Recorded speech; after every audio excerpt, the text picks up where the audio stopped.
முகமது நபியார் பற்றி ஒரு அற்புதமான கதை, எனக்கு மனசை ரொம்ப நெகிழ வைக்கிற கதை.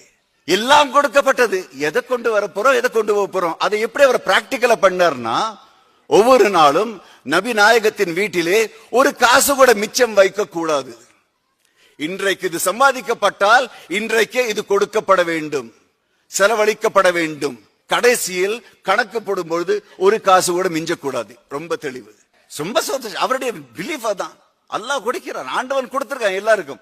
நான் தக்க வச்சுக்கிறதுக்கு நான் என்ன சேவிங்ஸ் பேங்க். ஆனால் ஒரு நாள் அவருக்கு உடல் கொஞ்சம் சுகம் இல்லாம போச்சுங்க. அப்புறம் 2-3 நாளைக்கு அப்புறம் கடுமையான ஜுரம் வந்துருச்சு. அம்மாக்கு வீட்டுல கவலை, அவங்களுக்கு சம்சாரத்துக்கு.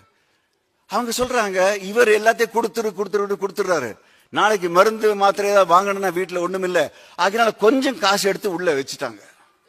அன்னைக்கு ராத்திரி நபிநாயகத்திற்கு தூக்கமே வரவில்லை. இதெல்லாம் தான் பெரிய ஆத்மான்னு சொல்றது. விஷயங்களை பார்க்கனாலும் உணர்ந்து கொண்டு உடல் செயல்படும் அந்த விதம், சென்சிட்டிவிட்டி.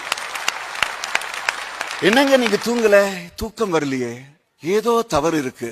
என்னங்க தவறு, உங்க உடம்பு சரியில்லாதான். இல்லம்மா, என் முகத்தை பார்த்து ஒரு பதில் சொல்லு. காசு சேமிச்சு வச்சிருக்கியா?